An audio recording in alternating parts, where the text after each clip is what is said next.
Welcome back, everybody. Hope everyone had a good lunch. Yeah. All right. I love the flair in the front rows there. Very good. Today we're going to be talking about the fintech market in LatAm, some key developments in the fintech market in LatAm, and we're really going to be I think Latin America has really emerged as really one of the fintech capitals of the world, like Brazil specifically, but also other markets like Mexico, which we'll be talking about. And it's really interesting to note that even though fintech investment and kind of some momentum globally has slowed down over the past year or two, momentum in Latin America continues to increase. And we're going to explore some of that here today. And I think we're trying to really position Latin America as just really the trailblazer of the world when it comes to just new innovative financial technologies. So super excited to be here. My name is Stanley. I'm founder of a platform called Brazil Crypto Report, which explores a podcast, newsletter, media platform that explores digital asset, fintech adoption in Brazil, Latin America. I'm an American, U.S., but I live in Brazil for a while, and really excited just to see kind of how these technologies are being applied in this part of the world. Because it's coming from the American view, it's not something you can really appreciate until you're actually in these countries, in these markets, seeing the impact. So have a really great panel here for you today. We have Myriam Cosío, who is the Chief External Affairs Officer at Clip. And then we have Gerry Giacomán Colyer, who's the co-founder and CEO at Clara. So I'm going to take a minute, and I'm going to let you both just give yourselves a quick introduction. Take like 30 seconds. Myriam, if you want to go first. Okay. Before everything, thank you for inviting us here. So as you said, I am Chief External Affairs Officer at Clip. And Clip, for you who doesn't know, is similar to Stone or Pago Seguro, but for Mexico. I have been there for 10 years before I was the Chief Operating Officer. I'm very glad of being here. Yeah, it's great to be here among friends. I'm Gerry, co-founder CEO at Clara. So we are a company that's helping other companies make and manage all of their payments. We started with corporate credit cards, and we have the fastest growing corporate credit card in Mexico, in Brazil, in Colombia, and each of the countries that we operate in. But we've expanded, beyond that to be, a solution that helps a company make a payment through any rails and manage it with our software platform. Amazing. So we've got a really great pair of guests here today who are going to give you kind of the B2C as well as the B2B side of this topic. So got a nice contrast here that I think will be valuable for everybody. So to start off, we'd just love for you both to maybe reflect a bit on what is it about Latin America, fintech in Latin America, that has why is this such a resilient sector of the fintech market? Why have we just continued to see growth, new innovations, even amidst perhaps some struggles in other parts of the world or slowing momentum in other parts of the world? Maybe Myriam, if you want to start with that. So I think we have to split the story between after or before COVID, right? I think COVID was a point in time that made things difficult. But for Clip, and I think in Mexico and in other countries, the reality is that there is a huge opportunity. The financial exclusion was huge in every market, and Brazil as well. And Clip had the opportunity of being launched in 2012 when there were no other solutions, and there was a huge need for merchants to start accepting payments. And we were able to launch not only with a very good product, but a great service and a wonderful distribution channel. And I think it's the only country where payments have been distributed with the retail channel. So with that, we were able to grow before the crisis of COVID. And actually, in 2021, we were able to receive a funding that gave us the status of unicorn. So we were the second unicorn in the market, the first fintech unicorn. And with that growth and with that funding, we have been able to continue evolving our products and sustaining during the crisis and after the crisis.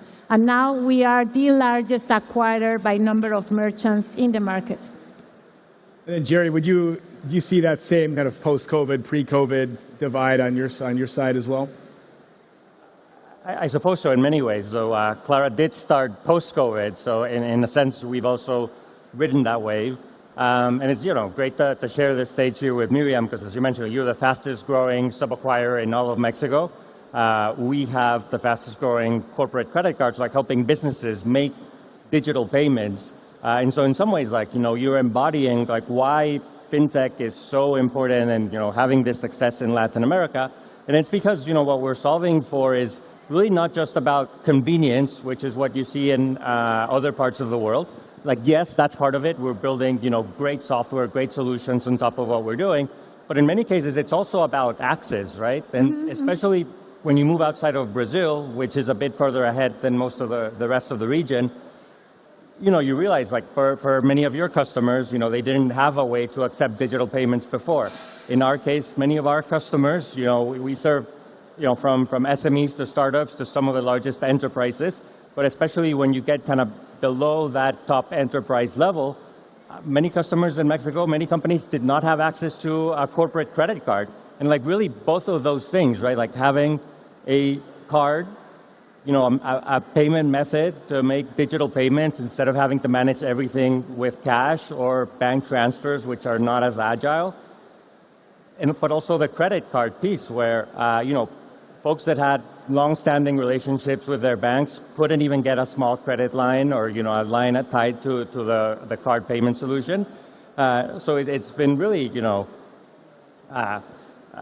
surprising in some sense, but a great experience to see how by building the way that we do, we can also enable access to these sorts of solutions to more companies and bring them into modernity, into a digital world. And financial services are so much the bedrock of a working market economy that to go back to the question of why is fintech having this moment still in LatAm, is because we're still in the early innings, right? We still have to build those foundations that exist in the U.S., in other parts of the world. Got it. No, thank you for that. Turning to the question of financial inclusion or providing, kind of banking the underbanked, the unbanked. I guess Myriam, in the context of CLIP, this is more of a banking unbanked consumers. We're in the context of what you guys are doing. It's more of providing these financial services to small and medium-sized businesses. Let me talk a bit about what's the progress that you've seen been made on this front since you've over the last 5-10 years since you started in this game, respectively. What's the maybe give us some the kind of real life color of how has this fintech movement in Latin America really kind of delivered real value to consumers and businesses alike? We were talking a bit about some of it as first, you start with access to digital payments, to credit.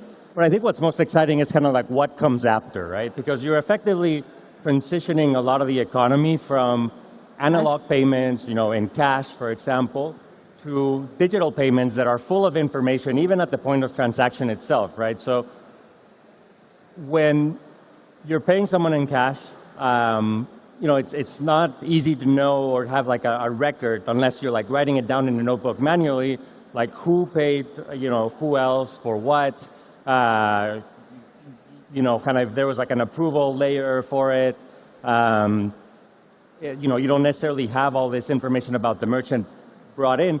With digital payments, you can do that, right? You have this permanent, easy to audit record of who's paying who with what, who the merchant is, and we can bring that in. And then you can build all of this intelligence around hey, this merchant that you're paying is a secure, a verified merchant.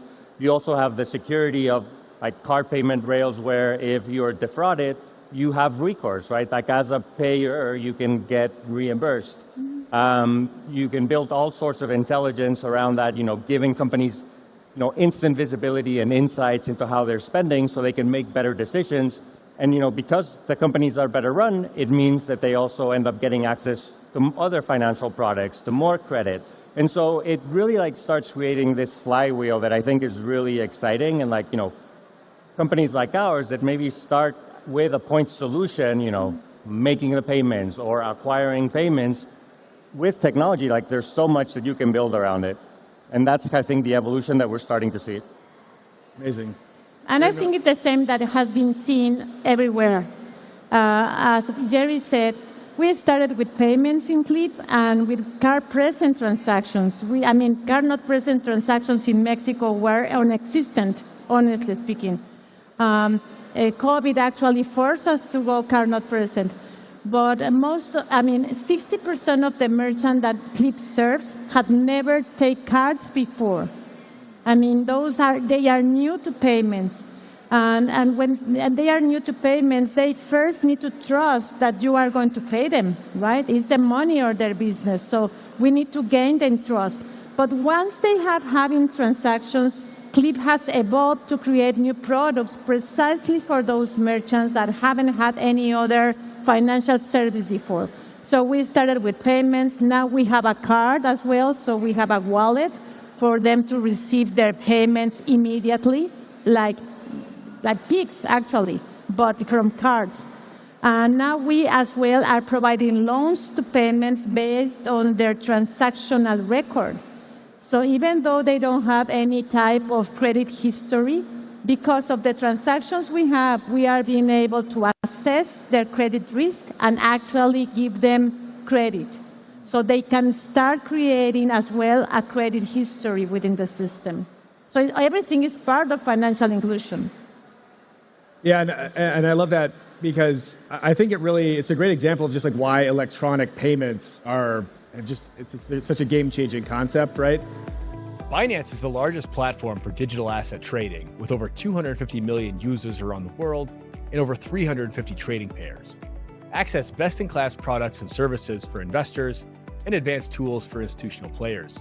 Liquidity matters. Security is non-negotiable. Join Binance today. I think we spent maybe a little bit of time just talking about just the importance of electronic payments in facilitating financial inclusion in this regard, like you've just talked about. And as kind of a follow-on question to that, I would love to get some just color on these new instant payment systems that we're seeing being rolled out around the region. Like we have SPAY in Mexico, which has been quite successful. You have Pix in Brazil, which has been phenomenally successful. It's achieved a 90% adoption rate within 4 or 5 years. These are almost like state-run utilities in a sense, like payment systems operated by a central bank in a sense. It's not really a proprietary thing. But how do these types of systems factor into your business models and your product offerings as you're kind of looking forward?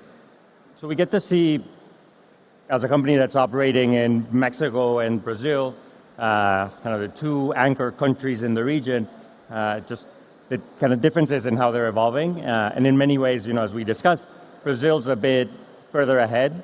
And, specifically with the launch of Pix, which is a very popular payment method, especially with consumers, but increasingly with businesses as well. So naturally, we expanded to support Pix payments. We have an IP, Instituto de Pagamento license from Bacen here, so we can do that. Of course, we also support boleto payments. So really, you want to be able to support all the different payment methods that are relevant in the country. When we take that to the Mexico context, you still have cards that are growing quite rapidly in adoption, and you have the SPAY instant payment system, which is popular among businesses, but not at the point of sale transaction, and therefore with consumers. So, for us, we support SPAY, but then there's no Pix equivalent that's really getting as widespread adoption as it is in Brazil. But as a business, we see kind of where these trends are going, and ultimately we believe that there's a lot of value in creating this platform that allows you to make and manage all of your payments, agnostic of which payment rails it is, because when new payment solutions come, like Pix, or in your case, coming from the crypto world, we're seeing a lot of interest around stable coins, especially to settle FX transactions, then you want a partner, you want a technology partner, as if you're a business that can help you expand to that. So from the merchant point of view, and mainly when you serve smaller merchants that are new to payments, we have to be careful to enable whatever is relevant for them. Otherwise, it will be confusing. So the problem with CODI, that is the Pix for Mexico, that actually was launched before Pix. So this is sad. It was launched before Pix. But I think there were some elements that made it not as successful as Pix. First, in Mexico, only 50% of the population had an account. So 50% of the grown-up didn't have an account, adults in Mexico. When in Brazil, I think 85% of the population already had a bank account. Second, the customer experience was not the best. And third, there were not incentives to promote the usage of CODI. So because of these three elements, among others, CODI hasn't been as successful as expected. Additionally, the standards that CODI enabled were not international standards. It was a custom-made QR code. So imagine enabling a QR that is out of standard, and suddenly you have other wallets, and they come to a small merchant and say, well, what type of QR are you using? You cannot make such a cumbersome experience for a merchant when they are small. So I think it has been a challenge to promote this type of payment in smaller merchants, but we are willing to enable whatever is relevant for a merchant. If at some point loyalty programs are relevant, like Bancomer's loyalty program, it's very interesting. We will enable it. But CODI so far hasn't reached the level that PIX did or Yape did in Peru. Pivoting to talk a bit about the regulatory side, because I know you're operating in several markets with several different regulatory environments. And just as we were chatting backstage, we were talking about how sometimes regulation can be kind of the key that unlocks some of these opportunities. It gives both the operators as well as the merchants and the end users more certainty about using these products. But maybe talk a bit about how has maybe the regulatory climate for these types of solutions improved in the various markets you operate in? And maybe how has this helped how can this be maybe like a case study in terms of is actually good at like unlocking some opportunities that didn't exist before? Well, actually, really, Mexico is a beautiful story in one side and a very sad story in the other side. Mexico was the first one launching a legal reform to launch aggregators in the market in 2014. It was the first market in the region. Mexico was the first launching a fintech law in 2016, 18. So initially there have been changes that allow us to exist, but the big issue is that nothing happened afterwards. So regulation hasn't evolved. We are still waiting for some regulation in the fintech law for open finance, for example. And COFECE, that is our antitrust authority, actually issue a recommendation in payments that there are some monopolic antitrust activities in the market that require new regulation, and it happened in 2020 and 2023, and so far nothing has happened. So regulation is key to actually continue pushing for the evolution and the financial inclusion in the markets. I think we had done it well, but it's still a lot to do. Yeah, you kind of see the tale of two countries play out a bit, right? And it can't be said enough. Like Brazil has really done it perfectly. By their example, set the example for the region, and it's really come in waves, right? I mean, you have a regulator that really has done a lot to incentivize competition and innovative products. First in acquiring, then in payments, especially in cards, and then more recently in PIX as well. So I think that there's a lot to laud about what's happened in Brazil. I think, as Myriam, as you pointed out, the intention has been there in other countries, and certainly in Mexico, where a country was early to publishing an actual fintech law. But I think there's been probably like a gap between those good intentions and that start, with following up with complementary regulation, updating the existing regulation to address unwanted, undesired initial impacts, and to continue to promote competition in other ways. So I think you see in Mexico that it is harder, it's more difficult for a company to be both a leading traditional financial institution giving security to depositors, and also innovative. And I think you see this affecting fintechs, but you also see it affecting traditional banks. And so, we can hope, and obviously there's like lobbying efforts and such that, the laws, the regulator will promote new rules that make it easier for one company to be both of those things. But there's another possibility, and one that we see, very much at Clara, which is as a technology company, like half of our business, like half of our, team is working in engineering, product, et cetera. We can focus on being really excellent at building technology, building the product itself, and then seek to partner with financial institutions. And so we end up doing that quite a bit more for our operation in Mexico, where we operate with various banks. For example, with Goldman Sachs, we have a credit facility that we use to fund the card receivables and the operations of our customers. We have other banks that are actually customers of Clara, and they use the product internally, and then they end up promoting it to their customers. So we have, referral partnerships, and we help them also land business in other products that we ourselves are not offering. And we see a ton of potential down that path. I mean, I think it's adapting to the reality of the market, and we're seeing more and more that some of these traditional banks, financial institutions, see how they can also benefit from this formula. So, I think as entrepreneurs, we're ultimately adaptable, and there's no doubt that it's a pretty different situation in Brazil than in Mexico, but I think there's a path forward in both places. I would say that is precisely the answer to your first questions. Why fintechs are so resilient? Because they are always looking for different ways to solve the problems. They don't just stay with a no. They always find a way to succeed. You have to. Precisely. I love that. I love that. So almost out of time here, but to wrap up, I'm going to pose two kind of lightning round questions here that we'll wrap up with. One, just give us a quick glimpse of your strategic priorities for expanding in the region in the years ahead. What are you kind of focused on? What are you honing in on? And any like particular emerging technologies that you're excited about, like whether it's AI or stable coins or any of the stuff we see at this conference that you find particularly relevant to your business model? Yeah.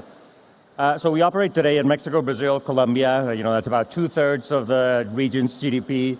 And we do work with our customers in other countries with our software platform as well. But focus on going deep into the 3 countries that are core to us today. And very excited about AI and all the ways that we're building it into the product. Just think, every time you upload a receipt into our platform, we can automatically parse it and give it to you in structured data. You can see what was paid for exactly. How much is in tax, how much is in tip. We can flag things automatically if they're outside of policy, etc. We automatically give our customers intelligence, so it's like they have a financial analyst going with them. And there's a bunch of really manual tasks, like recovering an invoice or setting up a boleto for payment that we can facilitate because of AI. And it's like having a bunch of workers for you just because you have Clara. So that's super exciting, I think. For us, there are two ways. Internally, we are trying to enable AI to make our teams more efficient, right? And to be able to create new things faster and better. But externally, and Clip is only focused in Mexico. And as we said, Mexico is still quite behind other countries. It's not going to work. So that is why QR and NFC could be a big trigger for that. Amazing. Well, Gerry, Myriam, I really appreciate your time today. Thank you so much. Thanks, everyone, for watching here and participating in our panel. And just congratulations on the great work you've done, and wishing you both success in the years to come here. Thank you.